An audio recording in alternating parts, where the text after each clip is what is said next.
Void Mage Gamer is now partnered with Flipside Gaming, so you can use the promo code on their website, all caps, Void Mage, to get 10% off all orders $10 or more. It's a great way that you can support both Flipside Gaming and Void Mage Gamer's channel. Hello guys, welcome back to another Commander Strategy video. Let me know what you think about this series. I may end up ending it. I'm just going through an experimental phase right now where I'm trying out new things, giving you guys gameplay. But as always, this has been voted on by my patrons over on Patreon. If you want to support the channel, that's a pretty cool way of doing it. Get to vote on options here. And out of the strategies, out of the playstyles, themes, they chose Chaos. I can't blame them. Chaos can be pretty entertaining. There's also a downside. I'll talk about that later. Chaos isn't really embodied in any particular commander. The goal of each individual commander is something completely different. So Chaos is more or less just being able to incorporate cards that change the board state in a drastic way. It's all about disruption. It's all about confusing your opponents, making them feel uncomfortable. While you have certain commanders that do embrace Chaos more than others, it's not the entire theme of the commander. The most chaotic commander I would say that exists is probably Norn the Wary, because it has absolutely nothing to do with what you would expect Red to do, even though Red tends to be more chaotic than any other color. Norn just blinks and he comes back in, but there's so many interactions with that. You have confusion in the ranks, being probably one of the most chaotic cards and most miserable to have to go up against, but one of the most hilarious if you are the one playing it. Other than that, I mean, Norn the Wary is pretty much just an ETB guy. He triggers things in Modern. That's really his entire purpose there, but in Commander you can definitely see why he is one of the most popular Chaos commanders. Another really popular Chaos commander, or I should say commanders, is the new partners from Battle Bond, Okun, Eye of Chaos, and Zender spelt Eye of Wisdom. These two little Cyclops, one-eyed, homunculus creatures are pretty cool because they have to do with coin flipping. We don't really have that on any other legendary creature or anything playable like this. And they both pretty much embody what blue and red kind of do, and that is embrace chaos. Red does it more often than blue, but blue is probably the second most chaotic color in Magic. If you weren't aware, red just kind of does off-the-wall stuff, and blue kind of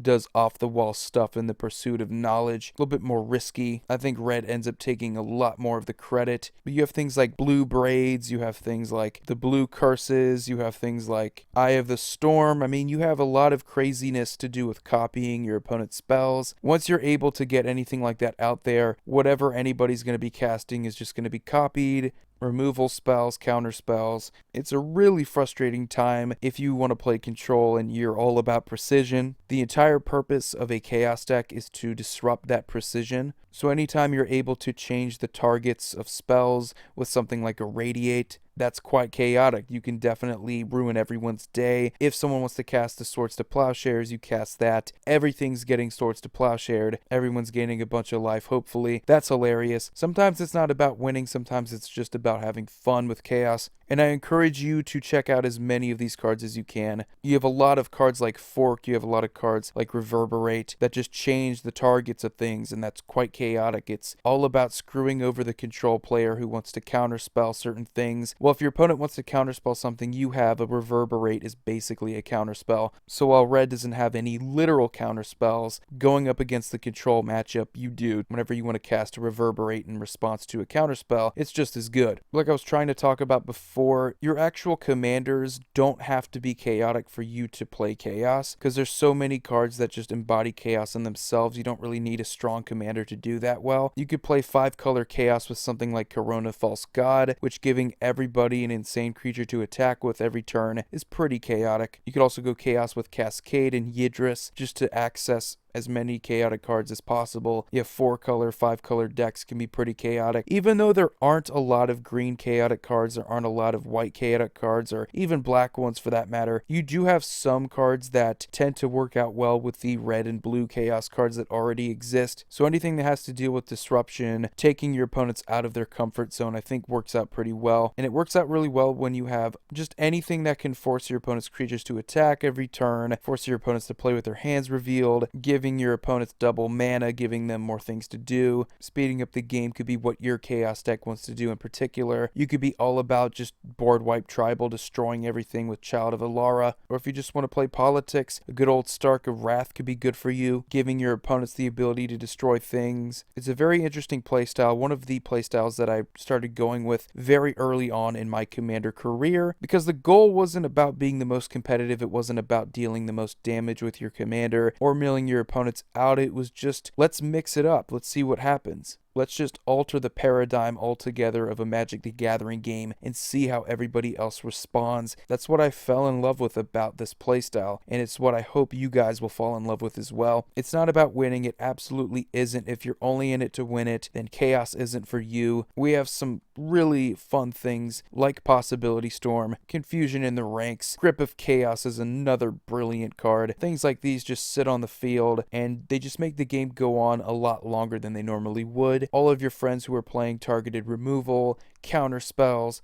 it's all about precision. It's all about them doing something and having an expected outcome. These cards just completely throw all that away. Now you could be hilarious at your table or incredibly frustrating. Play something like a Thieves Auction, make the game go on even longer. I'm not a big fan of those cards. I think once you start exchanging too many cards, it can be confusing, but it's still chaotic. It's still fun to some degree. If you trust your play group, if you know that they're not going to get too upset, I don't think you should worry about playing Chaos too much. But yeah, I mean, some people don't like it. Some people aren't a big fan of it. So it may not be something that you want to lean towards initially. But give it some time. Maybe you will one day. But anyway, guys, let me know what you think about Chaos. Let me know what you think about this video. You all have a wonderful day. Void here signing off. See you all next video.